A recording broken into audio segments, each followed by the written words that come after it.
Hi, I'm Jennifer Frett. I am the Title I reading teacher at Anna B. Lother Academy in Dubuque, Iowa. I work with students ages K through 12. I'm in charge of doing their initial reading assessments as well as doing supplemental instruction with students that qualify for Title I services.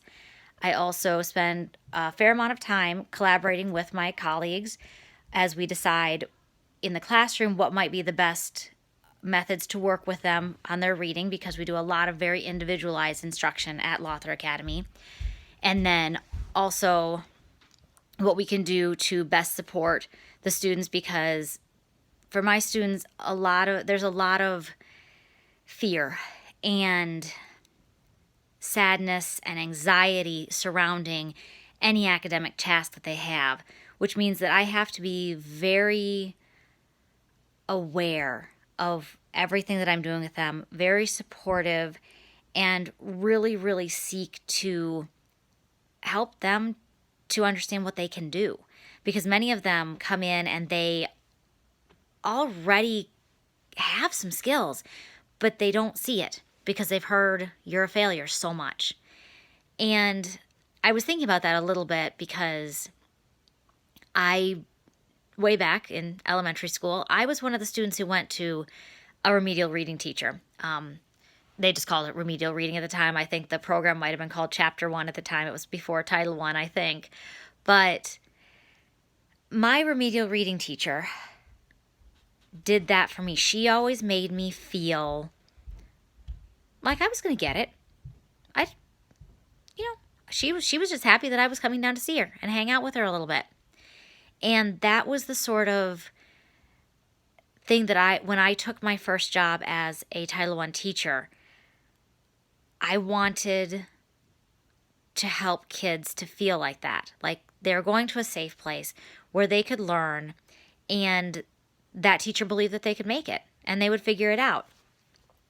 And so that was what went through my mind when I was fresh out of college and got offered a position as a Title I and reading recovery teacher in a small school district down by the Quad Cities. I didn't really know what reading recovery was going to mean when I said, sure, I'll do the training. But it was one of the best things that I could have done, because the level of reflection and the focus on, you can do this, and then I'm going to help you do this as the next step for the student, was really what my reading teacher did for me. And that's what I try every day to do for my students.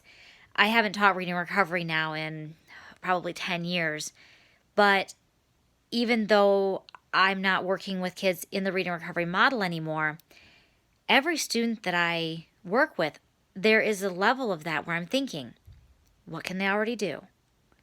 And if they're not making progress, I'm stopping and I'm saying, is it something that I should be paying more attention to?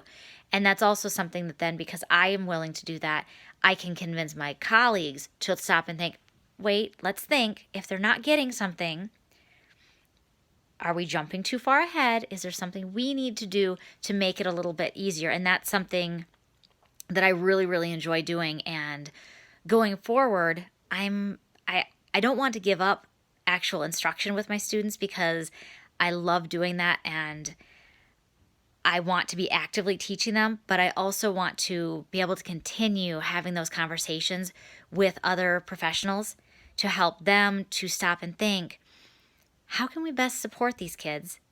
And what can we do to be better teachers for them?